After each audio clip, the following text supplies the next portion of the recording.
Hey, what's up guys? So I'm going to be working on DevGrub, the social network that I've been working on, or the cookbook for developers that I've been working on. And I figured that I would just kind of record as I'm doing it. I'll speed up some parts. I will show myself kind of working through some problems in some cases. I don't know how long the video will be exactly, but if you want to just sit back, relax, and enjoy maybe working through something with me, if you want to have this on in the background, if you're working on some stuff yourself, whatever it is, but hopefully you enjoy it. And I'll maybe talk through some things as I'm going on, but for the most part, I think it'll be a little bit more edited and not just like straight working through, but we'll see what happens. All right, cool. So the goal here is that by the end of this, we will have, if not totally done, we'll have closer to being done, the form that you're going to use to create a recipe. So the way that this will work is you'll have all of your recipes show up here, and you'll be able to go and create a new one. And this will be creating a public recipe. So I don't think there's going to be private recipes yet, because that might be something that eventually is like a premium tier as part of like a pricing plan. I don't know. But either way, you will basically go over here, create a recipe, and then when it is created, it will show up here. And eventually this also won't look like this. This is really just for now because there's no like social aspect to this, and I don't have a ton of content to like fill this area with, but we'll come back to maybe redesigning that in a little bit in like a future video. By that, I mean. So anyway, this is what I have so far. So we've got the title, we've got a description, and then you can toggle on and off these things, and they will select and unselect the ingredients that you want to include in this recipe that you're doing. And then the next thing would be to be able to add steps to the recipe. I'm also kind of thinking that maybe this submit button should be kind of showing up down here at the bottom, like in a sticky kind of a sense. But also maybe not. I don't know. That can be like a later thing. So anyway, let's get to coding here, and we'll make this thing work.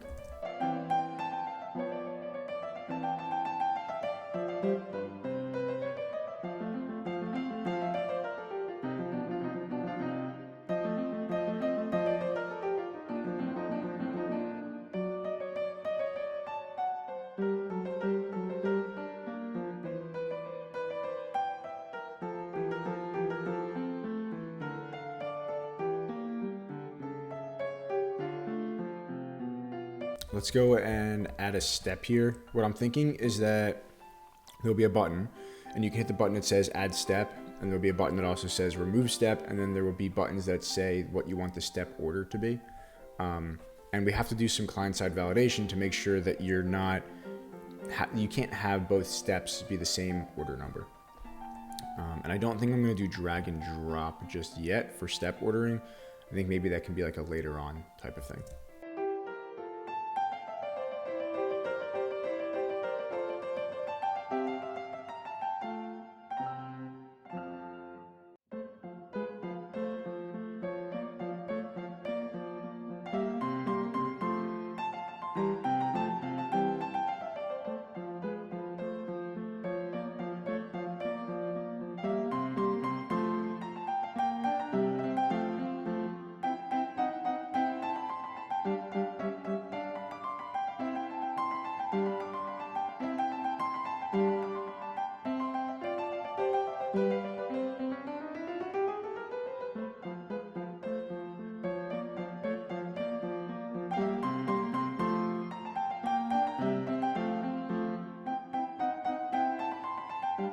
Ooh, I don't have created at.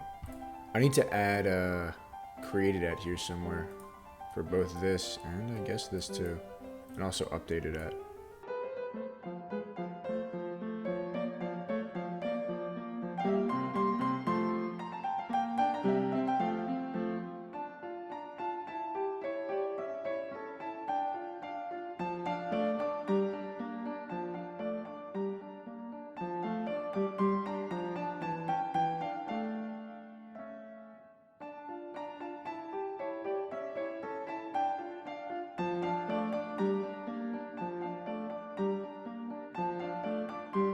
Oh, wait a minute. Maybe this is not as hard as I thought it would be to do this.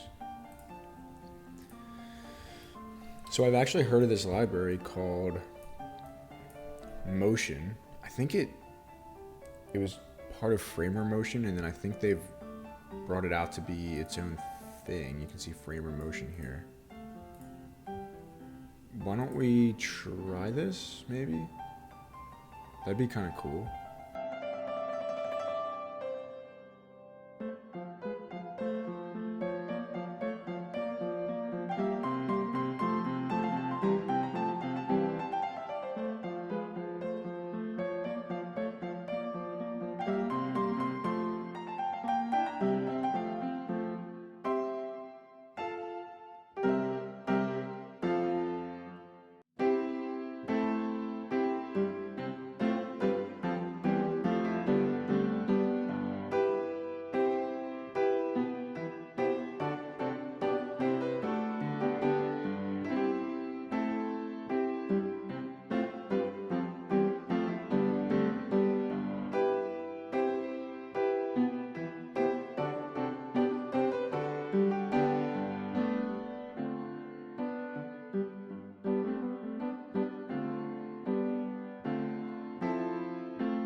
Okay, that was easier than I thought it would be.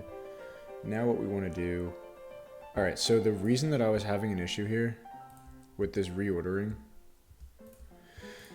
is because I was using the index from the map as the key, and apparently you can't do that because since that all changes when you try to reorder it, it's impossible for the reorder mechanism to actually keep track of what the order should be. So it doesn't work. So instead what I had to do was get a nano ID here. I guess I can use that as the ID, or we can redo it later. I don't know. But at any rate, yeah, so we're going to use this nano ID here, and then we'll use, for the key, we'll use that ID that we'd created, and that stays the same. It doesn't ever change. So, okay, no problem. Now, it reorders the way that we want it to. So this is pretty cool because I actually didn't think that I'd be able to do the reordering today. I thought it'd be a little confusing to do that, but it seems as though that is hopefully something that we can do.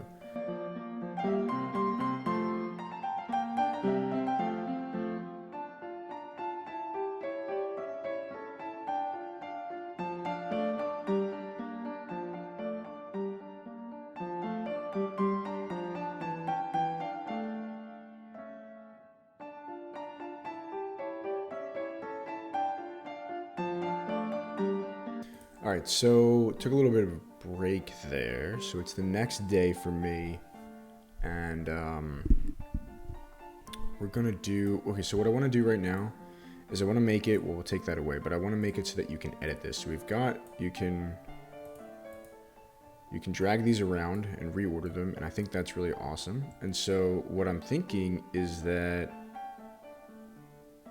maybe an icon should be put there,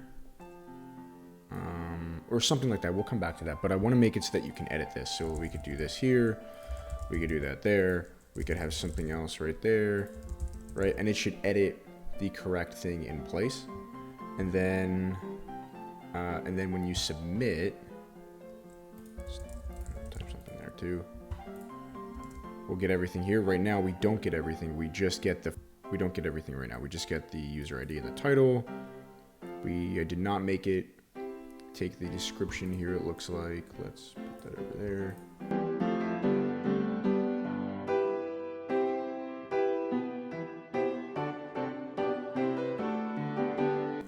We're gonna notice that there's gonna be 4 ingredients here because the state was never cleared, but otherwise it will print out. So we only have 3 ingredients. Oh, because I guess I only selected one before. But we have the description here, we have the user ID, we have the title,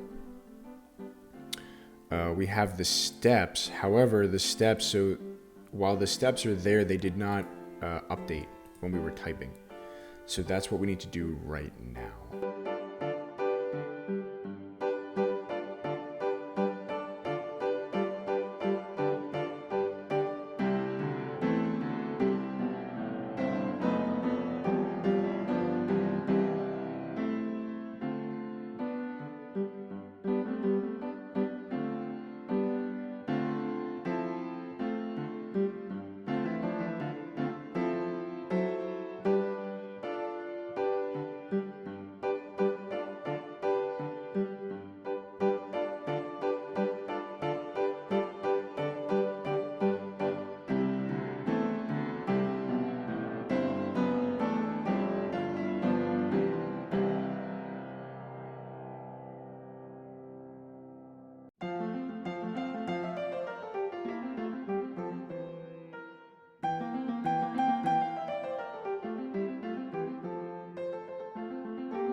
Oh, I see. Okay, got it. It didn't. Didn't create a migration file because this is a one-to-many. And so this table here doesn't actually have steps on it. But down here, this one has recipe, and we didn't change anything about recipe, just about steps. So this is only changing for the client, for the Prisma client, so that we can work with the data better, but nothing to the actual database gets changed here. So that's good to know. It's one of those kind of things that can be a little bit confusing about using an ORM sometimes, is that it's not always immediately clear how it's an abstraction. It's an abstraction layer that removes the need for you to fully understand what's happening under the hood. And that can be great because it helps you to move faster. And it can also be not great for instances like this, where I'm looking at this and thinking to myself, wait, I see steps here, and I just changed the step column, what I would think is a column, to be explicit, or sorry, to be plural. Why didn't that make any change in my database? Or why did that create a migration file? Well, the reason is because it is a one-to-many or a many-to-one.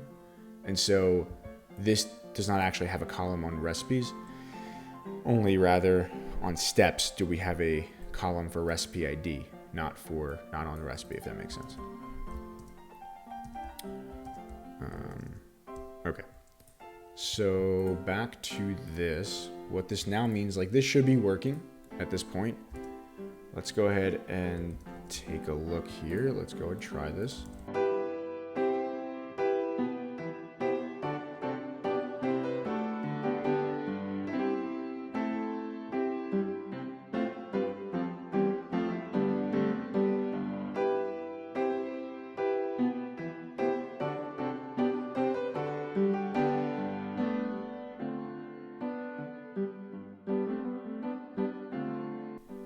Let's just give that a little drag and drop action right there.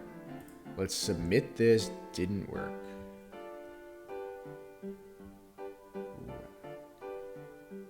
Unknown.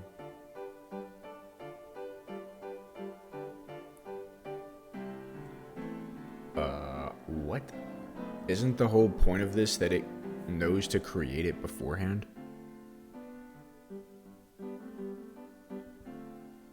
That seems like dumb, don't you? Right? No? I think. If it has to connect something, shouldn't it know that it needs to... Oh, wait, what? Oh, that's right. Okay. I assume that's right. These are correct. So why is this doing it that way? Shouldn't it be the case that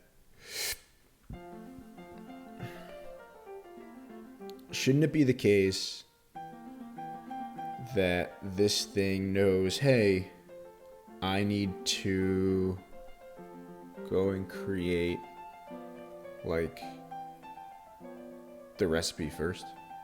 Also, which one is causing the problem? That's another question. Is it this one? Is it this one? Presumably it's this one here. So let's take that away. And we can give this another go.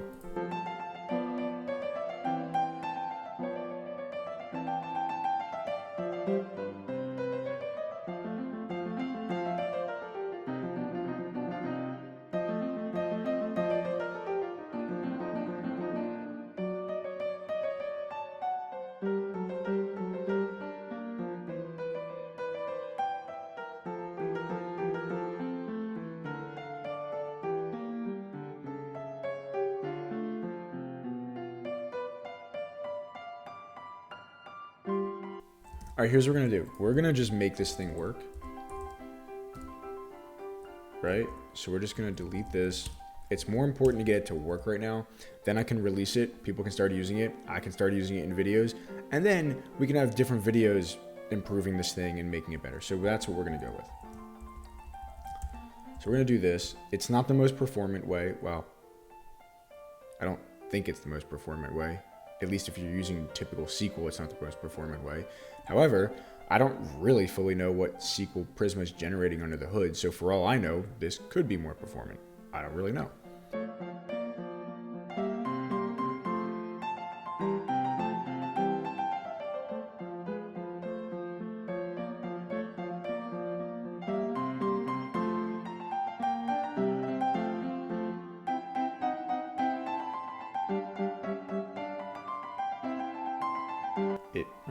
did work. All right, so that was easy then. Now let's go and get the steps. What are the chances that the steps now work? Because that'd be cool and ideal.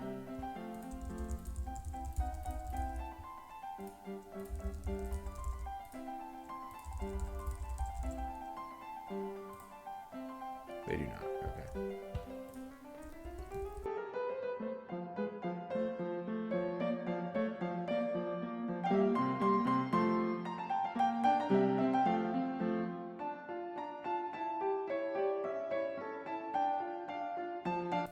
Steps. Ah, yes, that worked. Beautiful. And then, yeah, that's cool. Order 0. Okay. Now what we want to do is I want to make this look a little bit different.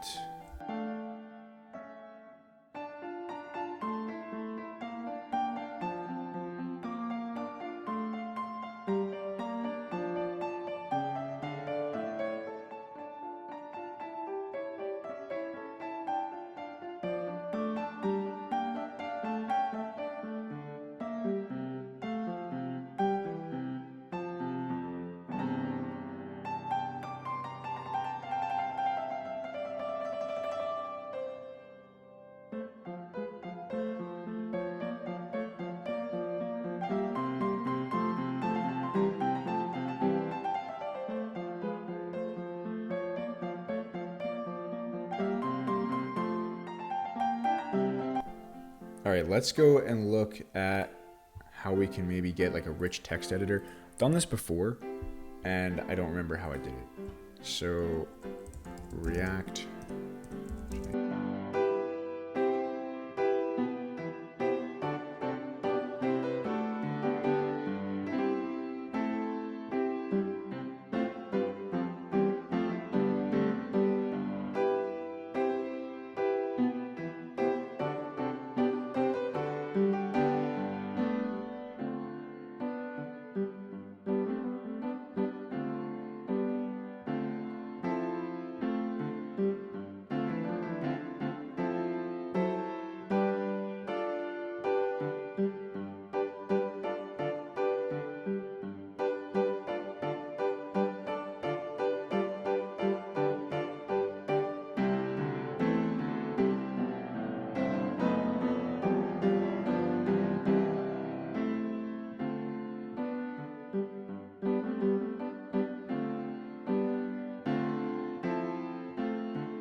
All right, so here's the dilemma right now. Okay. What I want to happen is there will be a new editor that gets created in place of details. So right now details is, I love this drag and drop. That's so cool. And what we want it to be, however, is a rich text editor such that you could make things bold and add code blocks. That's really the most important thing, I think, is a code block. So in order to do that, what we need to do is basically have it so that in our component here, instead of a new text area being created, a new content editor or editor content is being created, right? However, aside from that not working, as you can see right here, the problem is that our type, when we add a new step, we really want to then add an editor here. But instead, we're just adding a string, and Prisma doesn't allow you to add, like, it's just a string. You can only have a string. That's the primitive that we can use. We can't use an editor. That doesn't mean anything to Prisma. So that means that we have to manage our own list of editors. And then I wonder if we then need to also manage the order of them or not. Maybe we don't. Maybe this is actually something that is more easily done. So let's give that a shot.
I think what would make more sense, maybe, why don't we undo a lot of this, all of it really. All right, so this is now squared away. Let's go. I'm gonna merge this in, so this will be up there and live. And for right now, I think in another video would make sense to tackle this like editor, because it seems to be like its own thing, right? So I think really that is what would make the most sense instead of trying to do this, because I think we're already going to be going like an hour or two into this particular video. So yeah, so let's do that. So we got a lot done in this one. To review, we got this stuff done, which is super basic. We got the ingredient stuff done. We've got these steps done, and we can drag and drop to reorder, and that actually works, and that's really awesome. And I'm actually really happy with that, because I thought this was going to take a lot more time than it did. So I'm pretty happy about that one. And yeah, in the next video, we're going to look at making this details text area into an actual rich text editor using that TipTap editor that I just installed that we were looking at. And I think that'll be really, really cool and make it really awesome. And we're kind of approaching a point where, you know, I can start opening it up to people. Technically, you can sign up right now, but I'm just going to delete accounts that sign up, so I wouldn't even bother. But yeah, so that'll be what we do next. Happy New Year, everybody. If you're still watching, hope you are.